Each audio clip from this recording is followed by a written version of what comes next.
স্ত্রীর মহর যা ধার্য হয়েছে সবটুকুই পরিশোধ করছেন। এরকম বাপের পুত মায়ের পুত যারা আছেন তারা দাঁড়ান। আপনি আপনি তো মহর ধরছেন 5 টাকা সে আমলে। ওয়ালাইকুম আসসালাম। বাবাজি আপনি 27,000 টাকা মহলার বাদ ছিল, 30,000 টাকা দিয়েছে। মারহাবা, নারায়ে তাকবীর।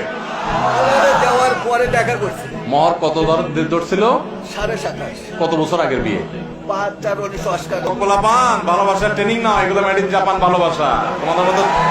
তোমাদের মতো মেড ইন চায়না 2 নম্বর ভালোবাসা না। ইটিস পিটিস 2 নম্বরই করবার ভালোবাসা। আগে রিয়েল ভালোবাসা হলো এগুলা, 2 নম্বর পথ না। মাশাআল্লাহ, একবারে বিয়ের তারিখ এরকম কড়কড়া মুখস্থ করে দিয়েছে। আপনি কি এটা জিকির করেন নাকি মাঝে? মানে এত সুন্দর কল্পনা বলে দিলেন। মাশাআল্লাহ বাবাজি, খুব ভালো লাগলো। মহারণা দিয়েছেন কতদিন পরে বিয়ে? যে টাকা দিয়া করার আগেই দিয়ে দিছে। মাশাআল্লাহ মাশাআল্লাহ। আপনাকেই খুঁজছে বাংলাদেশ। যুবক পোলাপান, বিয়ে করে বাসর রাইতে বোর হাতে পায়ে ধরে মাপ চাইবেন না এরকম ব্যাটাগিরি করবেন? এরকম ব্যাটাগিরি করবেন। মহর 10 লাখ 20 লাখ ধরবেন, 10 টাকা দেওয়ার ক্ষমতা নেই, সব 2 নম্বরই করবেন না। যা পারবেন তা ধরবেন, বুঝেন নাই? আর মেয়ের বাবারাও শুনে রাখেন, মহর এক গাদা ধরলে বিয়ে টিকে না। মহর একটু সহনীয় করবেন, সহনীয়। এই পোলাপান গুলো ঠিক ঠিক চিল্লানি দেখে একটু বুঝেন, মায়া করেন।